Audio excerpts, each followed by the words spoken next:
마태복음 말씀 저희가 묵상하고 있는데요. 어제부터 선상수훈의 말씀을 저희 같이 생각하고 있습니다. 주님께서 산에 오르시니까 무리들이 따라왔고, 또 특별히 주님이 말씀하실 때에 제자들이 그 앞에 나왔을 때 예수님께서 그들에게 가르쳐 이르시는 말씀이 이 산상수훈의 말씀입니다. 어제 우리가 살펴본 본문은 우리 소위 팔복이라고 부르는 그 말씀들, 특별히 복을 받은 사람들, 이 복된 사람들이 누구인가에 대한 설명을 해주시는 그런 말씀이었습니다. 하나님께서 예수 그리스도를 이 땅에 보내셨을 때 예수님께서 그 권위를 가지고, 하나님의 보내심의 권세를 가지고 이 땅에서 가르치실 때 하나님의 나라를, 특별히 마태복음에서 천국이라고 표현하는 하늘의 나라에 대해서 가르치시고 또 선포하셨습니다. 이것은 종말론적인 기대가 있는 것입니다. 그러니까 구약 성경에서부터 주님께서 이스라엘을 마침내 회복시키겠다, 내 백성들을 새롭게 하고 내 나라를 그 위에 굳건하게 하겠다라는 그러한 약속 가운데 이루어지고 있는 일입니다. 예수님께서 마침내 이 유대 땅에 오셔서 그들에게 이 하나님의 나라가, 천국이, 하늘의 나라가 가까이 왔다고 선포하시는 것이죠. 그것을 가르치면서 그 하나님의 나라의 백성, 천국의 백성이 누구인가, 그 천국을 소유한 자들이 누구인가를 가르친 것이 팔복이라고 할 수 있습니다. 그런데 이 8가지의 복이 쭉 열거된 다음에 11절에 이렇게 말씀하는 것을 볼 수 있습니다. 나로 말미암아 너희를 욕하고 박해하고 거짓으로 너희를 거슬러 모든 악한 말을 할 때는 너희에게 복이 있나니.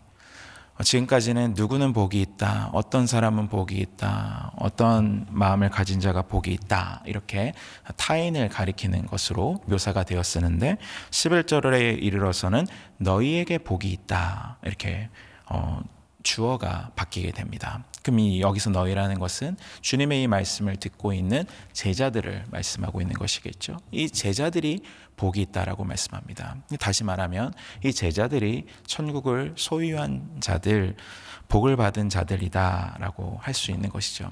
근데 이 복을 받은 자들이 실질적으로 이 땅에서는 어떤 모습을 갖게 됩니까?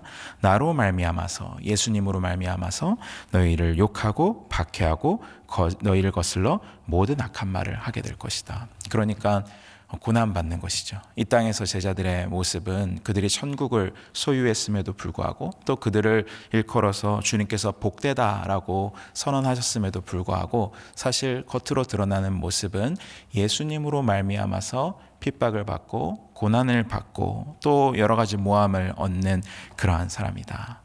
근데도 복되다. 왜 복되다라고 말씀합니까? 12절에 보니까 기뻐하고 즐거워하라, 하늘에서 너희의 상이 큼이라. 너희 전에 있던 선지자들도 이같이 박해하였느니라. 하늘에서, 하늘의 나라에서, 하나님 나라에서 상이 있기 때문에 그것을 기뻐해라. 왜 그들에게 상이 있습니까? 너희 전에 있었던 선지자들도 이같이 박해하였다. 이들이 사실상 선지자 역할을 하게 될 것임을 예수님 말씀하고 있는 것이죠. 구약의 선지자들이 땅에 와서 하나님의 통치와 하나님의 다스림에 대해서 선포하였을 때 그들 중에 박해받지 않은 사람들이 없었습니다. 사람들에게 멸시를 당하고 또 모함을 당하고 또 여러 가지 핍박과 고난을 경험했었죠. 그런데 이제는 예수님의 말씀을 가진, 예수님의 말씀을 듣고 그 말씀을 가르치고 선포하는 제자들이 선지자들과 동일한 입장과 처지에 놓이게 될 것이다. 그렇기 때문에 너희에게 복이 있고 너희에게 하늘에 큰 상이 있을 것이다 라고 예수님 가르치고 계신다는 것입니다. 우리가 이런 맥락을 생각해 볼 때 이 천국을 가졌다라는 것은 우리가 미래를 그냥 단순히 담보하는 일이 아니라 이 땅에서 살아내는 현실이라는 것을 우리가 발견하게 됩니다. 이 땅에서 하나님의 다스림과 하나님의 통치가 어떠한 것인지를 보여주는 그런 선지자적 존재가 되었다라는 것을 말씀하고 있는 것이죠. 이것을 그냥 자기 마음속에 가지고 내가 좋은 말씀을 가졌으니까, 또 나는 복 받았으니까 난 참 행복한 사람이네 라고 그런 마음의 수양을 하고 인격을 닦는 것, 또는 그런 위안을 얻는 것, 거기에 머무르는 것이 아니라 이 천국은, 천국 말씀은 살아내어지는 것이고 표현되는 것이다. 그것이 선지자의 역할로서 드러나는 것인데, 그런데 그것이 결코 쉬운 길은 아니라는 것을 예수님께서 이미 앞서 말씀하고 계시는 것이죠. 그러한 맥락에서 우리가 이어지는 13절 유명한 말씀을 보게 되는 것입니다. 너희는 세상의 소금이다. 또 14절에도 너희는 세상의 빛이다. 너희가 세상의 소금이라고 했을 때 이것이 무엇을 의미할까? 학자들이 여러 가지 견해를 내려놓습니다. 왜냐하면 예수님이 정확히 여기서 소금이 어떠한 것인지 말씀을 하고 있지 않기 때문입니다. 근데 한 가지 분명한 것은 있죠. 소금은 맛을 가지고 있는 특별한 존재이다. 소금이 아주 갈게 이 분쇄한 소금 같은 경우에는 저희도 간혹 그러지 않습니까? 소금인지 설탕인지 헷갈려 보이는 경우도 있습니다. 맛소금 같은 경우에 특히 그렇죠. 그런데 그것이 소금인지 알게 될 때는 언제입니까? 딱 입에 한 입 넣어봤을 때 또는 혀끝에 대어봤을 때 짠맛이 나면 이것이 소금이구나 라는 것을 우리가 알 수 있게 되는 것이죠. 소금은 그러한 분명한 맛이라는 짠맛이라는 특성을 가지고 있습니다. 그리고 이 짠맛은 다른 방법으로 회복시킬 수 있는 것이 아니죠. 그냥 그 짠맛을 잃어버리면 그것은 더 이상 소금이라고 말하기 어려운 것입니다. 아무리 그 형태가 소금이고 하얀색이고 딱딱하고 또는 가루고 할지라도 그 맛이 소금이 아니라면 그것을 우리가 더 이상 소금이라고 부르기는 어려운 것이죠. 예수님께서는 너희가 세상의 소금이다. 정확하게는 그래서 땅의 소금이다 이렇게 되어 있습니다. 땅의 소금이다. 이 땅에서의 소금이다라고 말씀하고 계십니다. 이게 어떤 의미일까요? 어쨌든 간에 한 가지 분명한 것은 이 소금이 하늘의 소금은 아니라는 것입니다. 이 땅의 소금이다. 마태복음에서는 하늘과 땅이 이렇게 같이 서로를 반대하기도 하고 또 같은 한 세트로 잘 표현이 되는데요. 여기서는 땅의 소금이라고 했을 때는 결국 지금 제자들이 천국을 가지고 있을 때 또 천국을 소유하고 있을 때 그것이 하늘의 나라라고 했을 때 그 저 먼 세상의 이야기가 아니라 하늘의 나라가 이 땅에서 임하여 있다라는 것을 보여준다고 생각해 볼 수가 있습니다. 그러니까 제자들은 이 땅의 삶과 분리되고 거기로부터 완전히 벗어나 있는 삶을 사는 것이 아니라 이 땅에서 소금으로 존재하는 것이죠. 이 땅에서 그 존재 가치를 가지고 있는 자들이다. 예수님이 가르쳐 준다라고 우리가 생각할 수 있습니다. 특별히 소금이 고대 시대에 생각했을 때는 그런 불변성을 잘 나타냈다고 합니다. 그래서 소금 언약, 구약에 보면 소금 언약이다 이런 표현이 나오고 제물에도 소금을 치게 말하고 있죠. 그 언약의 불변성을 나타내기 위하여서 그렇기 때문에 이 제자들은 세상에 존재하면서 하나님 나라의 그 불변성과 하나님 말씀의 영원성, 그 언약의 불변성을 증거하는 자들로서 세워져 있다. 이렇게도 우리가 한번 생각해 볼 수 있을 것 같습니다. 그러면서 보다 분명한 이미지로 주님이 말씀하시는 것이 너희는 세상의 빛이다 라는 것이죠. 너희는 세상의 빛이다. 여기서는 땅이라는 표현을 쓰지 않고 좀 더 광범위한 개념의 세상이라는 표현을 썼습니다. 마찬가지입니다. 지금 이 제자들은 세상을 비추는 빛으로서 부름받았고 존재하고 있다는 것입니다. 이들의 부르심의 사명과 목적이 분명히 있다라는 것인데 그들이 사명 부름받은 장소가 어디냐, 그들의 자리가 어디냐, 바로 이 세상이라는 것이죠. 이 빛이라고 말했을 때 이 빛의 특성은 무엇입니까? 어둠을 밝히는 것입니다. 그것을 환하게 드러내 보이는 것입니다. 빛은 공개되어 있습니다. 그래서 여기서 산 위에 있는 동네가 숨겨지지 못한다 이 말씀이 있죠. 산꼭대기에 있는 동네를 한번 생각해 보십시오. 저희 교회당 바로 옆에도 남산, 멋진 산이 있죠. 그 남산에 있는 서울타워를 한번 생각해 보십시오. 서울타워 지금은 고층 빌딩이 너무 많아가지고 가려지기도 하지만 그래도 웬만한 데에서 멀리서 보면은 저기 남산이네. 저희가 시골 갔다가 이렇게 서울로 진입해서 들어올 때 저기 남산 보인다. 서울타워가 있다. 이렇게 말하지 않습니까? 마찬가지입니다. 산 위에 있는 동네는 노출되어 있고 공개되어 있습니다. 빛이라는 것은 노출을 위한 것입니다. 사람이 불을 켜가지고 말 위에 두지 않는다. 여기서 말이라는 것은 그 상자를 얘기합니다. 우리가 한 말, 두 말 할 때 어떤 곡식이나 그런 물건들을 담아두는 상자를 이야기하는 것이죠. 그 통에다가 빛을 넣어두는 사람은 없습니다. 빛은 어둠을 비추고 또 공개적인 곳에 두어서 전체를 밝게 하기 위해서 존재하는 것이죠. 빛이라는 것은 드러났을 때 의미가 있는 것입니다. 그래서 16절에 이렇게 말씀하죠. 이같이 너희 빛이 사람 앞에 비치게 하여 그들로 너희 착한 행실을 보고 하늘에 계신 너희 아버지께 영광을 돌리게 하라. 빛은 무엇을 비치게 됩니까? 사람을 비치게 됩니다. 사람을 비치게 됩니다. 특별히 사람의 어두움을 비치게 된다라고도 우리가 생각할 수 있습니다. 어둠이 없다면 빛은 잘 드러나지 않는 것이죠. 그러나 어둠 가운데 빛은 더 밝게 드러나게 됩니다. 그 빛이 비춰지는 것이죠. 근데 그 빛이 누구였습니까? 너희는 세상의 소금이고 너희는 세상의 빛이다. 그러니까 너희가 이 땅에 또는 이 세상에 있으면서 그 존재의 목적, 예수님께서 이들을 부르신 그 존재의 목적을 이루게 될 것인데 그것은 오픈되어 있고 공개되어 있고 특별히 빛을 비추는 역할이라고 예수님께서 말씀해 주신다라는 것을 우리가 보게 됩니다. 그런데 그 빛을 예수님께서 다시 한번 해석해 주시죠. 그들로 너희 착한 행실을 보고 하늘에 계신 너희 아버지께 영광을 돌리게 하라. 그들로, 이 사람들로 하여금 무엇을 보라고 말씀합니까? 너희의 착한 행실, 너희의 선행을 보고 하늘에 계신 너희 아버지께 영광을 돌리게 하라. 이 빛이라는 것은 어떻게 드러난다는 것입니까? 선행을 통해서 드러난다는 것이죠. 선한 행위, 적절하고 또 아름다운 행동을 통하여서 이 빛은 드러나게 됩니다. 사람의 가진 빛이 표현된다라는 것이죠. 이 제자들이 가지고 있는 천국, 이들이 소유하고 있는 하나님의 말씀, 그것이 결국 드러나는 것은 이들의 모든 행실이다. 이들의 말로서, 이들의 행동으로서 또는 어떤 삶의 스타일로서 드러나게 된다라고 예수님 말씀하고 있는 것이죠. 그것이 세상 앞에 비춰지는 빛입니다. 근데 그 빛을 보고 사람들이 어떻게 하게 됩니까? 그 결과가 중요하죠. 하늘에 계신 너희 아버지께 영광을 돌리게 하라. 하늘에 계신 너희 아버지께, 하나님 아버지께 영광을 돌리게 되는 것이죠. 여기서 우리가 중요한 것을 생각해 보게 됩니다. 예수님께서 하나님을 가리킬 때 항상 하늘에 계신 아버지라는 표현을 마태복음 안에서 몇 번 중요하게 사용하시는 것을 보게 됩니다. 이 아버지는 하늘에 계신 분이에요. 하늘에 계신 하나님, 이것은 우리에게 사실은 되게 자연스러운 개념이죠. 근데 그 하늘에 계신다라는 것은 땅을 우러러 보고 계시고 또 땅을 지배하시고 통치하시고 다스린다라는 것을 생각하게 됩니다. 그곳에 하나님이 계셔요. 하나님은 땅의 주권을 가지고 계신 분입니다. 그런데 그분이 누구라고 말씀합니까? 아버지다 라고 말씀합니다. 아버지. 예수님은 나의 아버지라고도 말씀하시는데 여기서는 너희 아버지라고 말씀하고 있습니다. 그 아버지, 그럼 우리는 누구겠습니까?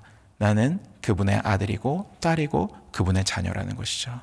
우리가 천국의 백성으로서 부름받았는데 그 천국의 백성으로서 부름받은 관계는 우리가 단순한 시민으로만 존재하는 것이 아니라 아버지의 아들로서, 아버지의 딸로서 또는 아버지의 기업을 물려받을 그런 상속자로서 이 땅 가운데 존재한다라는 것입니다. 이것은 사실 이미 팔복에서 예수님께서 설명하신 것이죠. 9절에 보면은 화평하게 하는 자는 복이 있나니 그들이 하나님의 아들이라 일컬음을 받을 것이다.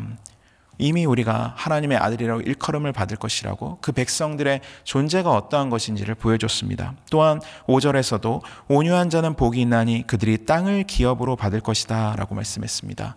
땅을 기업으로 받는다는 것은 우리가 하나님의 상속자라는 의미이고 곧 우리가 하나님의 자녀가 되었다는 것을 말씀하고 있는 것이죠.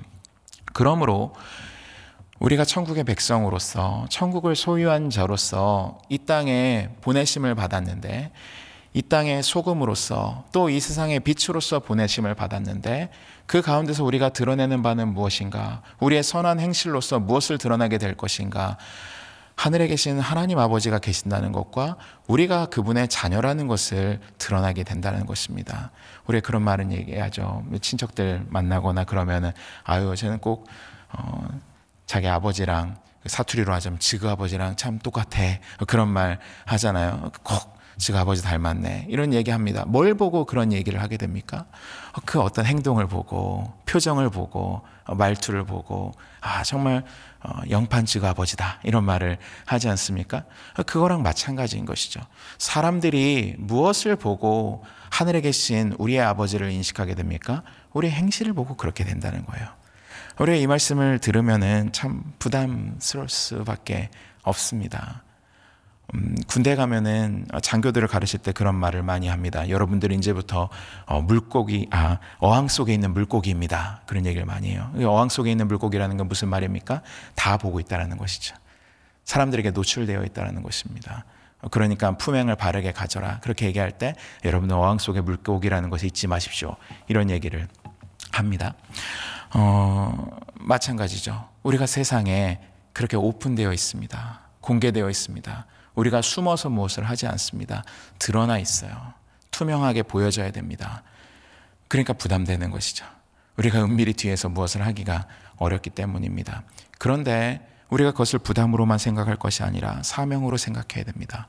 우리가 세상 앞에 예수 믿는 사람들로서 하나님 나라를 이야기하고 하나님 나라를 가진 사람이라고 말하는, 하늘의 복을 받았다라고 말하는 사람으로서 이 땅에 그렇게 투명하게 공개되어서 사람들 앞에 던져져 있는 존재라는 것입니다.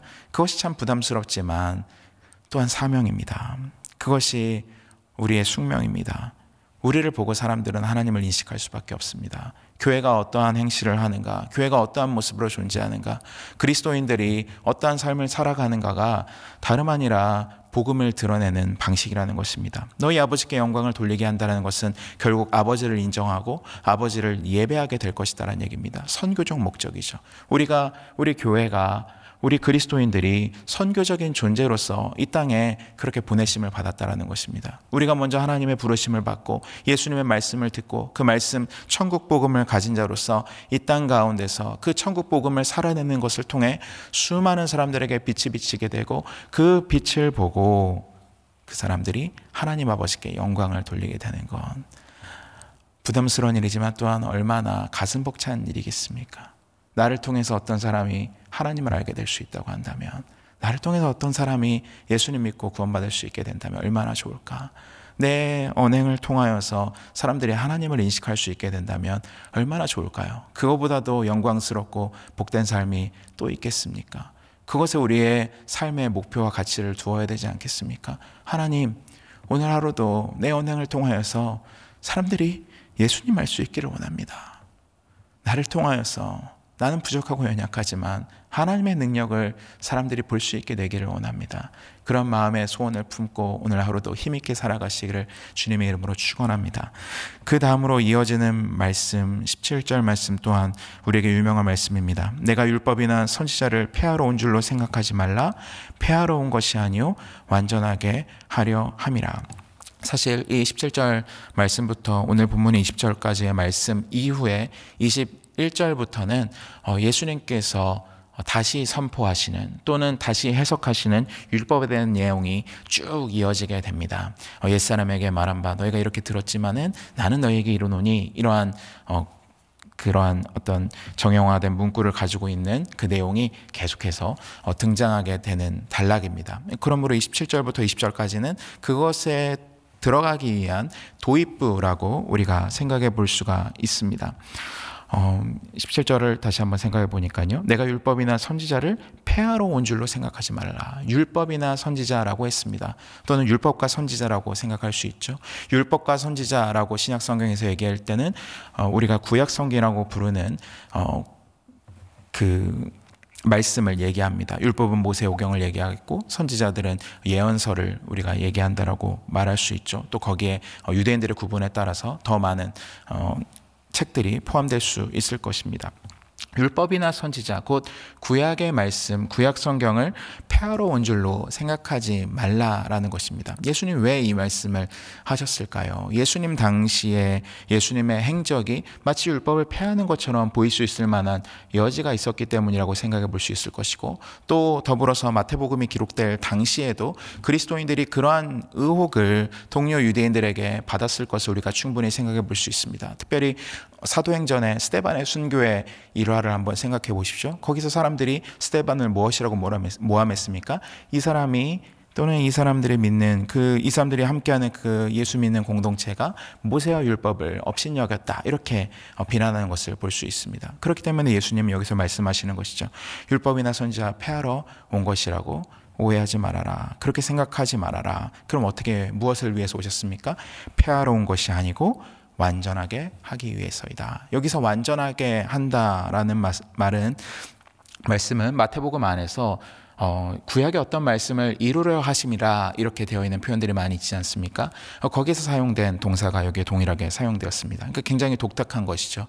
예수님께서 율법과 선지자를 폐하러 온 것이 아니라 그것을 이루기 위해서 오셨다라고 말씀하는 것입니다. 그러니까 예수님께서 누가복음에서 말씀하신 바 율법과 선지자 또 시편이 나를 가리켜서 나를 향하여서 기록되었다라는 말씀과 같은 말씀을 여기서 하는 것이라고 우리가 생각해 볼 수 있습니다.